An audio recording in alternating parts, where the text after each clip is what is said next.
Je reste surprise par la cruauté en fait des fois de la vie. Toujours encore. On se dit c'est pas possible.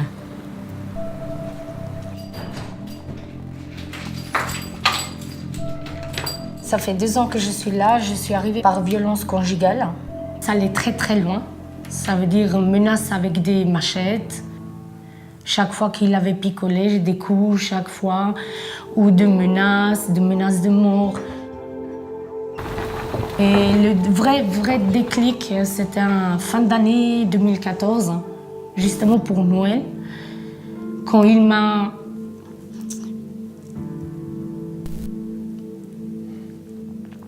tapassé, il m'a craché dessus, il menaçait ma fille.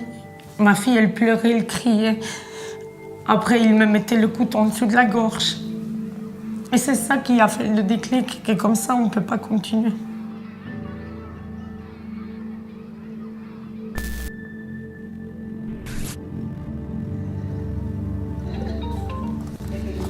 Bonjour. Ah oui, Christine de Sursaut. Ma mission au quotidien, c'est de décrocher le téléphone pour le numéro 115, donc numéro d'urgence pour les personnes sans hébergement. C'est moi qui leur dis si je peux les orienter dans un établissement avec lequel on travaille ou pas. Suite à cette commission, en fait, on va pouvoir le mardi matin vous dire si vous êtes orienté dans un établissement sur des places à la nuitée et également nous avons des places à la semaine.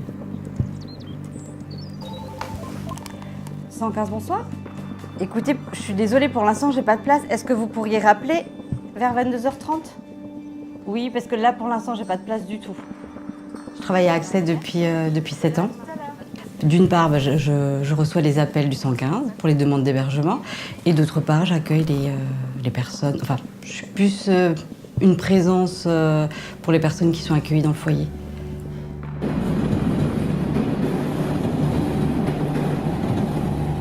Plus compliqué ou plus difficile, c'est la période hivernale. Pendant les grands froids où on a beaucoup de demandes pour des hébergements, du coup, les appels en fait sont incessants. On a déjà fait des journées où du matin à 8h quand on récupérait la ligne, jusqu'au soir à 21h30 où on rendait la ligne aux partenaires, ça n'arrêtait pas. C'est beaucoup de pression dans une journée, quoi. Le plus dur, c'est vraiment de ne pas pouvoir solutionner l'urgence. Parce que le 115, quand les gens appellent, c'est vraiment pour de l'urgence. On a ouvert début janvier un abri de nuit qui nous permet d'accueillir pour la période des grands froids une trentaine de personnes qui sont vraiment à la rue et qui trouvent par ce biais-là un refuge pour les nuits les plus fraîches.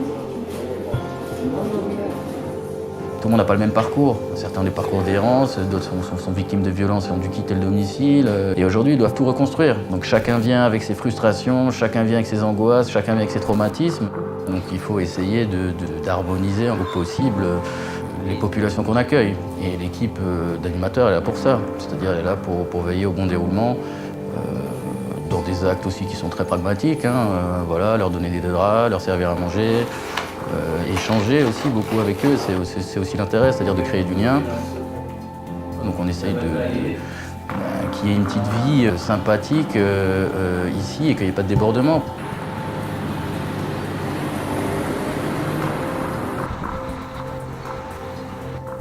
Moi je suis en guerre avec ma famille, il n'y a plus personne qui veut de moi parce que je suis un ancien alcoolique et j'ai fait beaucoup de prison aussi, quoi. C'est chaque jour... On se dit, est-ce qu'on aurait une place demain? Est-ce que ça va bien se passer le matin au déjeuner? Moi, j'ai honte, quand même. J'ai quand même une dignité, voilà, quoi.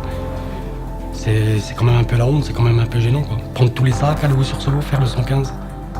Et à voir si on a une place, quoi. Et c'est pas facile, quoi. C'est pas facile. Mais je me bats. C'est grâce à eux que je peux relever la pente, quoi.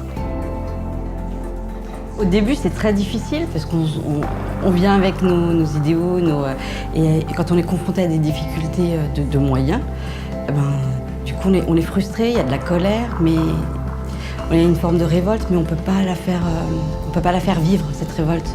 Et après, au fur et à mesure, on essaie de soulager les gens du mieux qu'on peut. Accès, qui existe depuis 40 ans, a développé tout un tas de savoir-faire et de structures.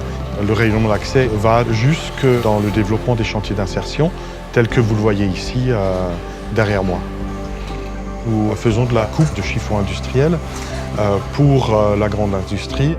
Nous accueillons une soixantaine de personnes. Nous les accompagnons dans la recherche d'emploi pour une vie professionnelle retrouvée.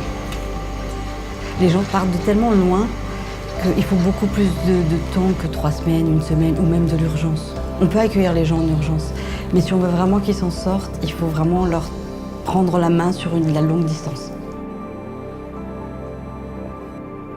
L'insertion peut permettre d'avancer de situation et surtout on côtoie la personne sur une plus longue période. Là, ils vous demandent si vous voulez un parking. Ils sont vraiment là pour chaque instant, pour chaque problème qu'on a. Ils nous aident à chercher des apparts, ils nous aident vraiment à refaire notre vie et avancer dans notre vie. Et regarder pour ne pas reculer. Ça veut dire toujours aller en avant. Ils nous donnent la force de remonter de tout en bas qu'on était. Vraiment, c'est ma deuxième famille. C'est ma deuxième famille.